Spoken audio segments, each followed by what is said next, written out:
Bonjour tout le monde, on est entre jeudi, dans la nuit de jeudi soir à vendredi. Voilà, donc je ne voulais pas arriver à Shabbat sans refaire encore un petit cours sur Bereshit. Bereshit qui est une paracha tellement intéressante, c'est la paracha de l'infini, c'est la paracha de la création. Et je voudrais ajouter encore quelques mots sur cette paracha que j'aime tant, sur la centralité de la création qui est en fait Adam Rishon, à savoir l'homme. Tachlit Abriya, le but de la création, c'est l'homme, et pas uniquement, on va dire, ce qu'il y a autour. Bien au contraire. Tout ce qui a été créé autour n'est que pour l'homme. C'est ce que nous enseigne en tout cas la Torah. Il faut comprendre que dans le premier verset de Bereshit, Bereshit bara Elohim et Hashamayim et Haaretz, Dieu a créé le ciel et la terre. Il faut comprendre que le ciel et la terre sont des concepts. Sont des concepts. Évidemment que le premier jour, Dieu n'a pas créé la planète Terre et le ciel tel que nous, on le conçoit, tel que nous, on le connaît. C'est un concept de dualité qui commence aussi par la première lettre de Bereshit, puisque Bereshit, la première lettre, c'est Bet, donc la première lettre de la Torah, c'est Bet, c'est 2 en numérologie, en gematria. Donc toute la création se base sur la dualité. J'ai pas besoin de vous nommer la femme, le chaud, le froid, en haut, en bas, à droite, gauche, il y a un milliard d'exemples possibles et inimaginables. Mais on va parler plutôt maintenant pas de la dualité elle-même, mais de cette création-là qu'on appelle ciel et terre. Alors, je répète, ciel et terre, évidemment, c'est un concept. On ne parle pas de la planète Terre et on ne parle pas du ciel que nous on connaît.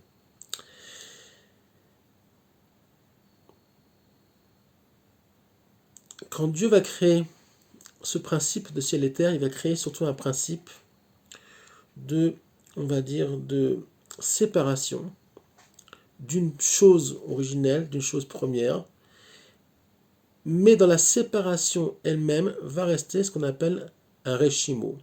En hébreu, ça veut dire une trace antérieure qu'ils étaient unis.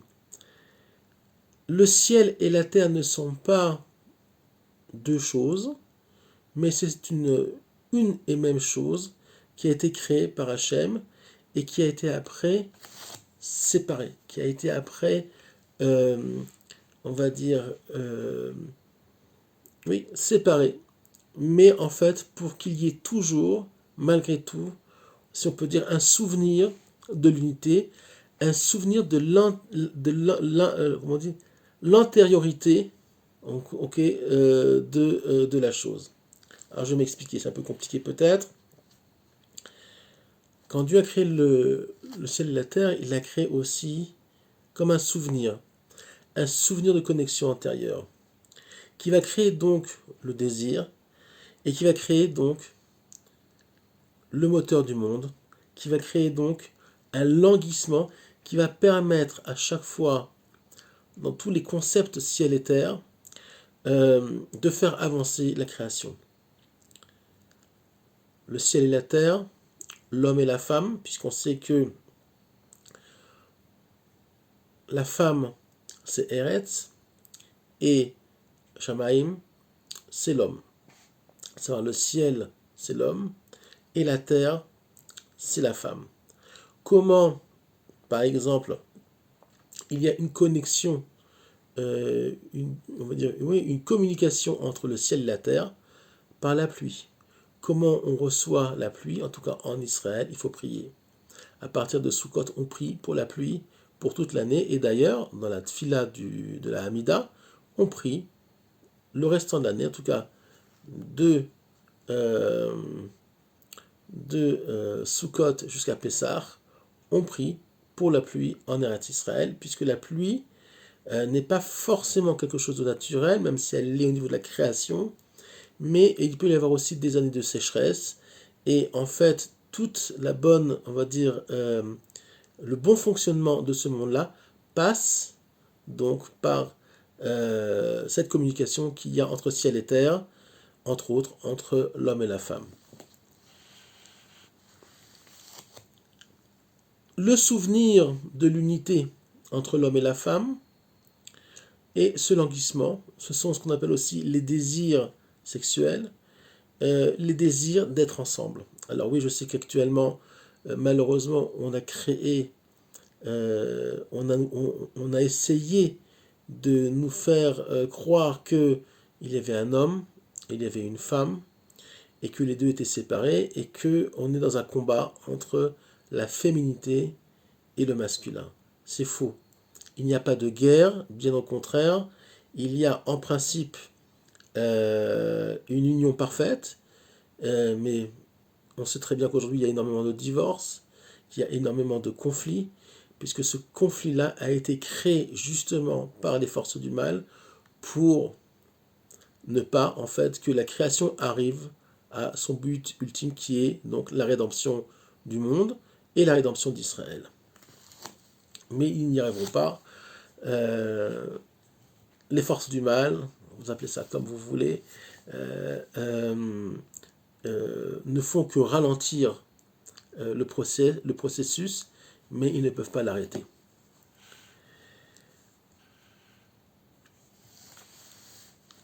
D'où on sait que l'homme est la centralité de la création. Il y a un principe dans la Torah qui s'appelle Sof Maaseh B'Marshavatrila, ce qui a été pensé au début, en fait, non, ce qui a été créé en dernier est le fruit d'une pensée première. En fait, on dit que finalement, si tu as fait une chose, c'est que c'était en fait l'origine de ta pensée, si on peut dire comme ça. Un exemple, le Shabbat. Le Shabbat est la centralité au niveau du temps de la création, et il a été créé pourtant le dernier. Une des preuves, c'est que le Shabbat est le seul jour qui n'est pas compté comme un jour, puisqu'en hébreu il n'y a pas de nom pour les jours. On dit Yom Rishon, Sheni, Shlishi. On dit, il n'y a pas de concept de dimanche, lundi, mardi. Pardon. Il y a un concept de premier jour, deuxième jour, troisième jour, et hop, le seul jour qui n'a pas donc de numéro, si on peut dire comme ça, c'est le Shabbat, puisque le Shabbat est hors du temps, il est hors du concept, si on peut dire, de la dynamique des jours de la semaine. Le Shabbat, c'est le jour où justement on s'arrête. C'est pas un cours sur le Shabbat, c'était juste pour donner un exemple comme quoi le Shabbat fait partie des choses centrales au niveau de la création. L'homme a été créé, dernière créature vivante. Donc ça veut dire quoi, d'après ce principe-là? Que l'homme, en fait, était la première intention du Créateur au niveau de la création des êtres vivants et même de la création tout court. Alors, quel est le but de l'homme dans ce monde-là? C'est tout simplement de faire de la terre les cieux. La sot mi shamaim, la sot shamaim ba'aretz. Donc de faire descendre, si on peut dire, les mondes supérieurs dans les mondes inférieurs, faire descendre le divin dans ce monde-là. Comment ça va s'exprimer? Entre autres, par une des choses les plus centrales, c'est tout simplement l'expression des noms divins, exprimer le divin dans ce monde-là. Comment on exprime le divin dans ce monde-là? Par l'intermédiaire de ce qu'on appelle les noms divins, les expressions du divin, Yud Ke Vav Ke, Elohim, tous les noms qu'on prononce dans notre filote, dans nos prières, qui vont permettre donc de créer donc une relation, une communication avec Dieu lui-même. Cette communication va permettre donc de faire avancer le monde, de donner une dynamique au monde. Par exemple, une bracha, donc une bénédiction, c'est entre autres faire descendre le divin dans ce monde-là, le tirer à nous, mais pas que. Une chose que j'ai déjà enseignée, c'est que bracha, c'est la même racine que berer, le genou. Donc, mais on sait que, par exemple, dans la création de l'homme, Un homme sans genoux ne pourrait pas avancer normalement. Donc il ne pourrait pas courir, ça c'est évident, et avancer, essayer d'avancer sans vos genoux, vous verrez que vous serez comme un pingouin.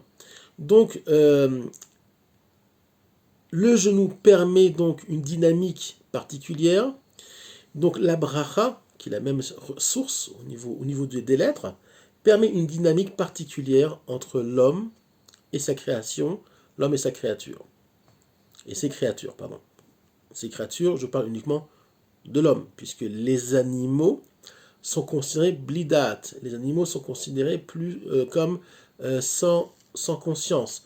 Même s'ils ont des sentiments, même s'ils ont des instincts, les animaux réfléchissent non pas intellectuellement, mais ils réfléchissent par rapport à des instincts premiers. Il ne faut jamais l'oublier, les animaux sont au service de l'homme. Alors, il y a des animaux apparemment, qui nous servent à rien, apparemment, mais c'est faux, puisqu'ils font partie d'un système, qu'on appelle la création, et ils sont là justement pour, comme on va dire, des rouages d'un système qui est à notre niveau incompréhensible. Pourquoi il y a des méduses? Est-ce que moi j'ai un rapport aux méduses, par exemple? Est-ce que moi, s'il n'y avait pas de méduses dans le monde, est-ce qu'il n'y aurait pas l'homme? Alors oui, apparemment oui, puisque les méduses font partie de l'écosystème marin, et que sans l'écosystème marin, il n'y aurait pas d'autre chose. Et en fait, c'est une chaîne qui est qu'on peut comprendre aujourd'hui scientifiquement, mais ça va même au-delà, puisque chaque chose a son rapport dans les mondes supérieurs, dans les mondes spirituels. Et là, on va arriver à 3 mots par rapport à la paracha de Noir.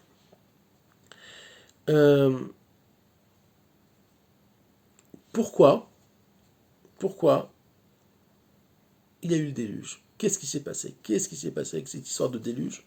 Et je vais vous en dire 3 mots qui sont très intéressants.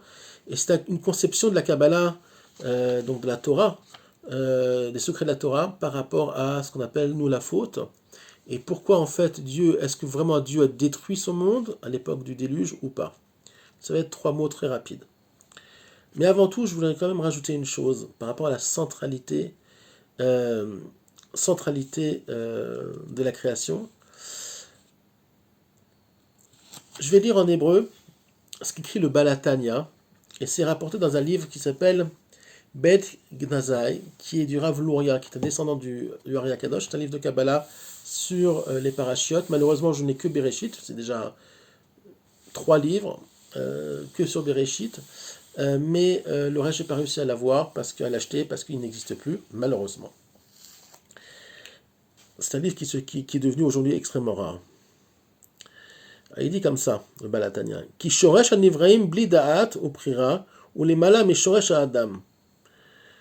וכמו שמבאר שם, שלכן הוא יכול לקבל חיות באכילתו אותם, והוא כמבואר כי כל אלו שורשם מתכלית של עולמות אדם הקדמון, להיות גילוי השמות והכינויים. Alors je vais expliquer ce que ça veut dire. Le Balatania nous explique une chose extraordinaire. Nous avons dit que la communication entre ciel et terre, la communication aussi entre l'homme et son créateur passe par l'expression des noms divins, et entre autres par la nourriture, par le fait de manger. Et là, c'est un enseignement époustouflant que je connaissais depuis assez longtemps, par le biais du Balatania, mais qui à chaque fois que je l'étudie, je l'ai retrouvé dans ce livre-là, me perturbe un petit peu.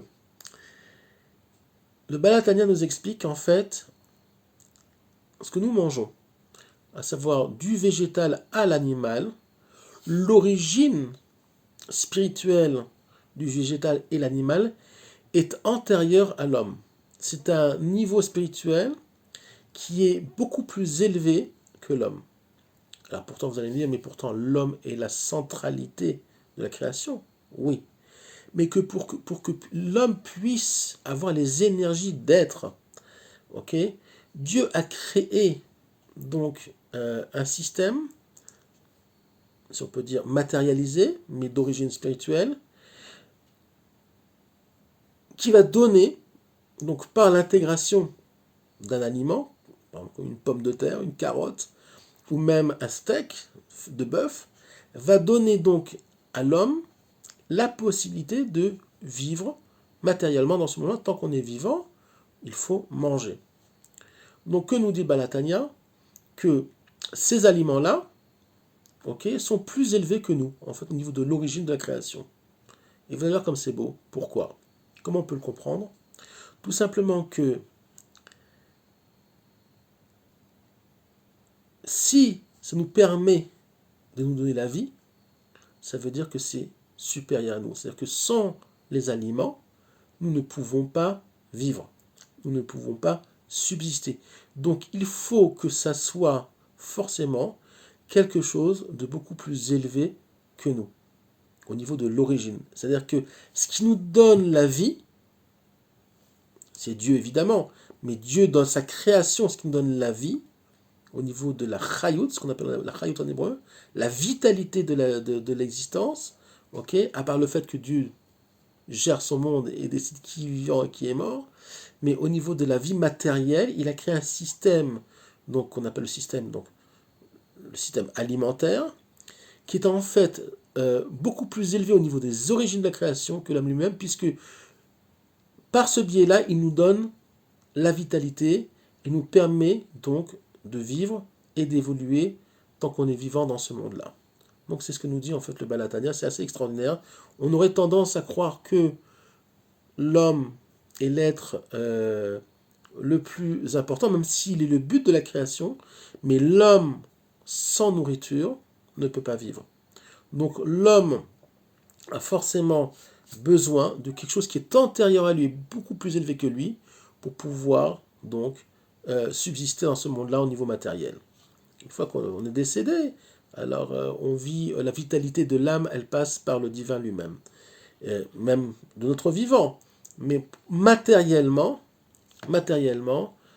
pour le moment, tant qu'on est vivant, ça passe aussi par les aliments. C'est pour ça, entre autres, qu'il est tellement important de faire une bracha avant de manger, et une bracha une fois qu'on a fini. Après, bon, ce sont des halachot, il y a différentes sortes de brachot, suivant ce qu'on mange. Le pain en a une particulière, bon, le reste, ceux qui ne connaissent pas, allez le découvrir par vous-même. Mais la bracha va permettre de connecter justement, de permettre donc à ces aliments-là, une fois intégrés dans notre corps, de libérer, si on peut dire, leurs étincelles de vitalité, de nous faire vivre et de se reconnecter à leur origine, à savoir les mondes supérieurs, les mondes qui sont antérieurs même au niveau spirituel à l'homme lui-même. C'est ce que nous dit le Balatania. C'est assez impressionnant. En tout cas, ceux qui auront compris le concept, je pense que vous comprendrez combien c'est important de connaître ce concept-là. Donc je retourne à l'histoire de Noir. Qu'est-ce qui s'est passé à l'époque du déluge? Alors il s'est passé en fait une chose assez incroyable. C'est pas que Dieu a vraiment puni l'époque la génération du déluge. On dit que les hommes qui étaient à l'époque du déluge devaient recevoir la Torah.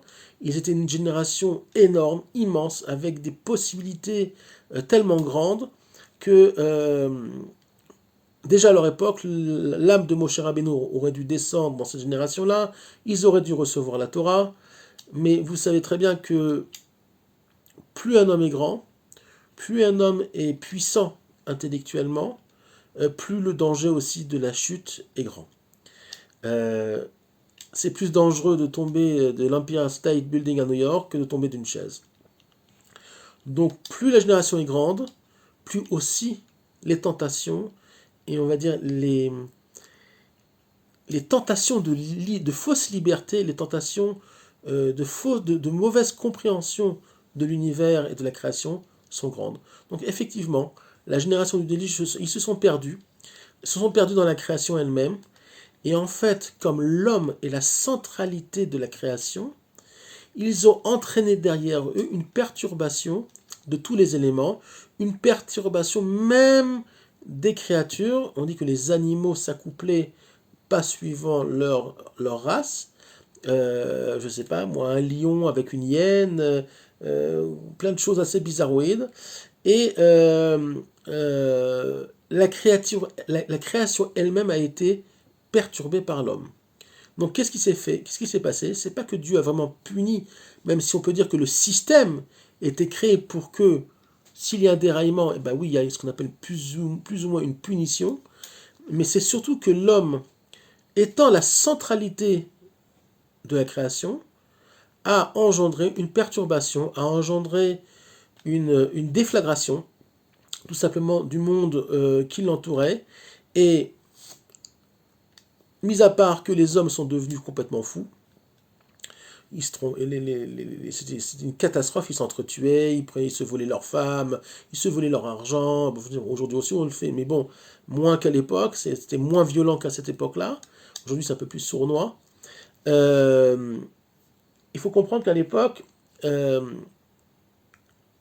cette génération qui était extrêmement forte a créé des énergies tellement fortes qu'ils ont perturbé donc la création elle-même. Il faut savoir que nous aussi, dans nos générations qui sont beaucoup plus faibles, beaucoup plus diluées si on peut dire, nos manques, nos fautes créent aussi des perturbations, mais beaucoup moins fortes qu'à l'époque du déluge. Donc c'est ce qui a créé le déluge. Qu'est-ce qui s'est passé entre autres, entre le ciel et la terre? C'est que tout simplement le ciel et la terre, perturbés, si on peut dire, ont voulu retrouver leur état antérieur à la création, à savoir qu'ils étaient un, puisque le Hari Akadosh nous explique que le ciel et la terre, en fait, comme j'ai expliqué au début du cours, sont une chose, sont d'une origine, comme l'homme, qui a été créé androgyne et qui a été séparé entre le féminin et le masculin. Le ciel et la terre, qui étaient une chose, ont voulu retrouver justement cet état si on peut dire, au début de la création, par languissement. Ils se sont dit, oh là là, le monde est en train de partir en cacahuète, on veut retrouver notre état antérieur. Donc il y a une perturbation et il y a une super communication, si on peut dire une euh, overreacting, on dit en anglais, une trop grande réaction des ciels et de la terre. Et donc il y a eu des pluies extrêmement violentes, puisqu'il y a eu un déferlement de communication entre ciel et terre. Et il est marqué que les eaux du ciel se sont donc ont déferlé par un maboule, par de très très très grandes pluies. Mais pas que ça, les eaux d'en bas, elles aussi, ont voulu retrouver les eaux d'en haut, puisque à l'origine, il y avait une seule chose qui était séparée. Donc en fait, les eaux d'en bas, ce qu'on appelle les eaux d'en bas, les mers, les sources, etc., ont voulu remonter vers leur origine. Les eaux d'en haut ont voulu retrouver aussi les eaux d'en bas. Si on peut dire, c'est comme un languissement d'un couple de gens qui ne se sont pas vus depuis très longtemps, entre un homme et une femme qui ont été séparés pendant des années et qui s'aiment à la folie. Donc en fait, le ciel et la terre qui s'aimaient à la folie ont été eux-mêmes perturbés par le cycle normal de leur, on va dire, de la création, par le cycle normal du pourquoi ils ont été créés, et il y a eu tout simplement un dérèglement. Donc je vais finir par ces mots-là. Il faut faire très attention à ce qu'on fait, même si aujourd'hui les réactions sont beaucoup moins violentes, on peut apprendre de la parachate noire que tout ce qui nous arrive au niveau individuel comme collectif est dû au principe de Shamaim Vaaretz à l'époque de Noir, à savoir que euh, nous sommes l'origine de nos propres problèmes. Dieu ne déverse que du bien dans ce monde-là, ne veut que du bien pour l'homme, mais l'homme étant la centralité de la création, a cette force, a cette puissance justement aussi de la dérégler et de créer donc des énergies qui peuvent amener à la guerre, qui amènent malheureusement sur l'homme les maladies, qui amènent sur l'homme tous les malheurs possibles et inimaginables. Voilà. Donc on peut apprendre aussi dans notre génération que Noach est une paracha très, très éducative, très, très importante, puisque le principe existe toujours, sauf qu'Hachem a promis qu'il ne détruirait plus donc, on va dire, le monde par l'eau. Mais il n'a pas dit que il ne peut pas y avoir de perturbations, voire violentes, dues à nos comportements. Je vous souhaite Shabbat Shalom, Shabbat, donc parachat noir. Évidemment, on pourrait en rajouter, mais je ne peux pas faire des cours trop longs. On m'a demandé de faire des cours un peu plus courts pour que ce soit plus, on va dire, plus facile pour les gens de les regarder et de ne pas passer 1 heure ou 1 heure et demie devant un cours, même si Bereshit lui-même, il nous faudrait 1 milliard d'années-lumière, 1 milliard d'années, pour pouvoir seulement effleurer la paracha de Bereshit, puisque la Torah est infinie, et ce que nous comprenons ne sont que les expressions, on va dire, limitées de ce qu'est la Torah, qui est encore beaucoup plus grande que l'esprit humain peut comprendre. Je vous souhaite donc Shabbat Shalom.